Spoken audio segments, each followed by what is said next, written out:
Hi, welcome to the video. So today I'm going to teach a bunch of ninth arpeggios and we're harmonizing them through the key of C majors, playing one off each of the 7 notes. There'll be 2-octave ones and then multiple single octave ones. I'll talk about the fingering and the order of the intervals and all that stuff. But first let me just demonstrate the 2-octave ones move through the key.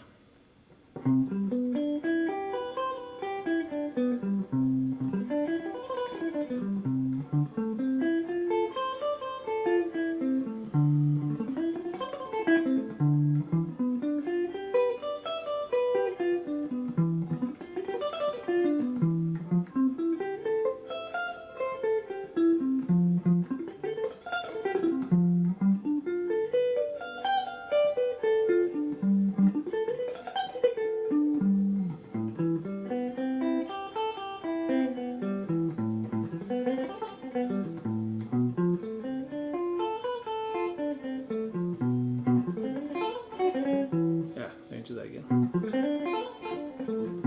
Okay, so some of these I actually just started playing a couple days ago when I started prepping for this video.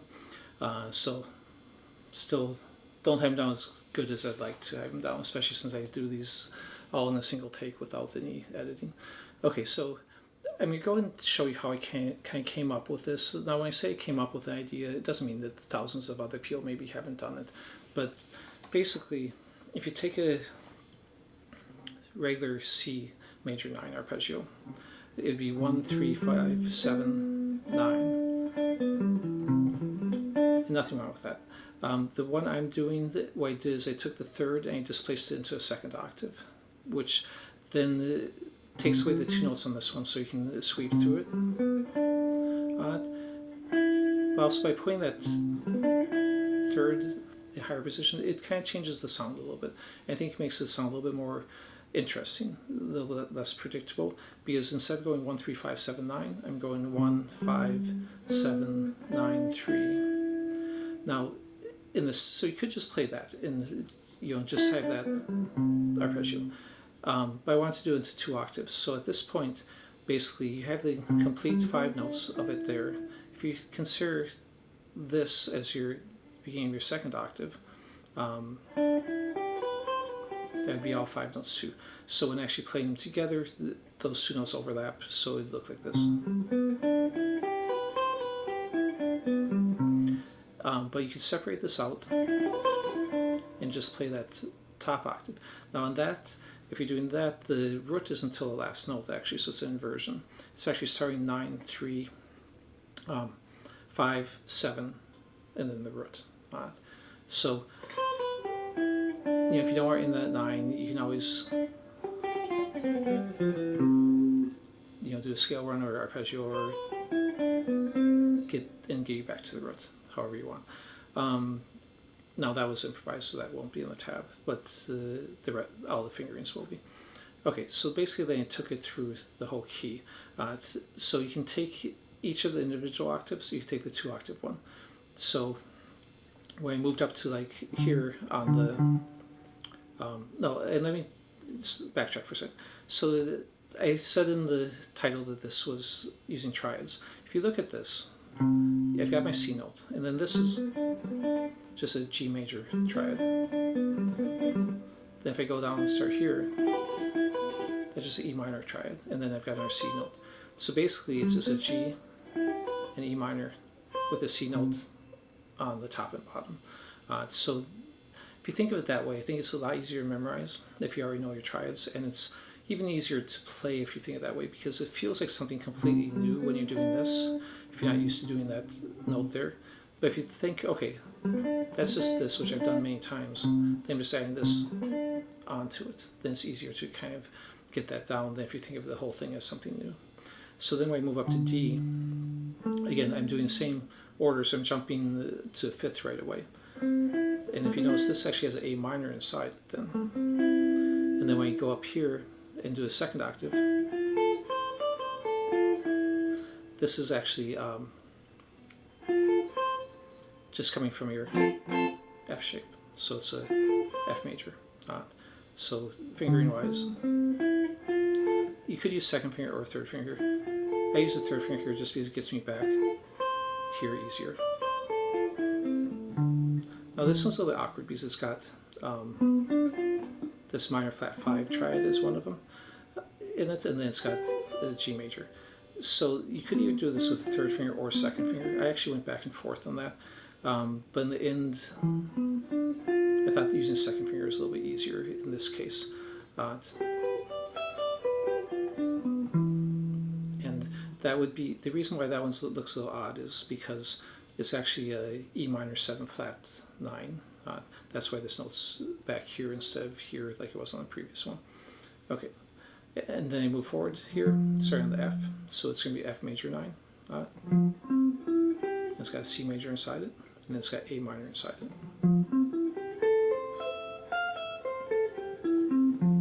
Then I'm moving forward to a G, so this is going to be a G9 in the key of C. And it's got a D minor inside, and then it's got a B minor flat 5, so that's where you get that little bit unusual fingering if you're not used to it. Then I'm going to jump back to my A minor because I've already done the G. So this has an E minor in it, and then it's also got a C major. And so, and then I'm going to jump to the B minor 7 flat 5 flat 9. But it's not that complex when you actually think about the triads, because I got my B note, then it's just F major, and then D minor, and then B note again. Okay, so that's the 2-octave ones. If you look up top on here, I kind of went through what I was just talking about. A standard fingering going 1, 3, 5, 7, 9. The fingering I'm doing 1, 5, 7, 9, 3.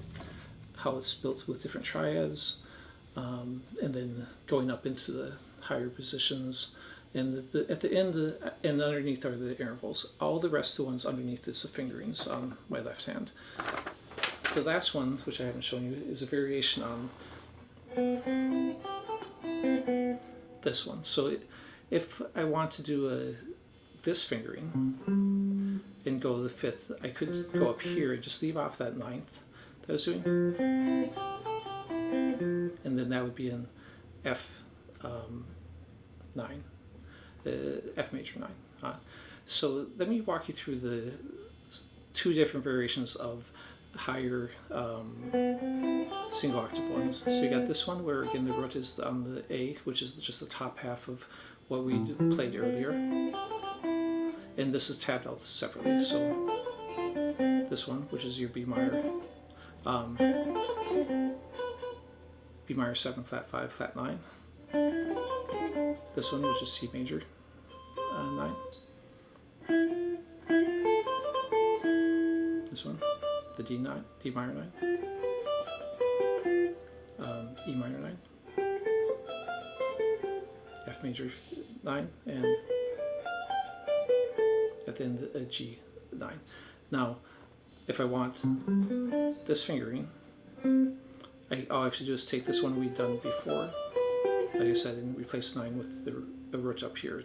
Now it would be, so 1, 5, 7, 9, 3. So if I take that through those same positions, you can see that the only thing that changes is the first note, but now it's a G9, now it's an A minor 9, and basically doing the same fingerings. Here, this would be the B1, the B minor 7 flat 5 flat 9,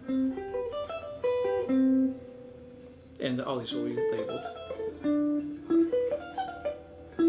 So again, the root is on the 4th string on those, and those are down here. And then the other single octave one I did was right there. Within this, if you notice, I also bracketed what the triads were in each of the ones. So you can kind of look at that. Like I said before, underneath is what fingers I'm using. Some of them I wrote or, like on this one. This could be second finger,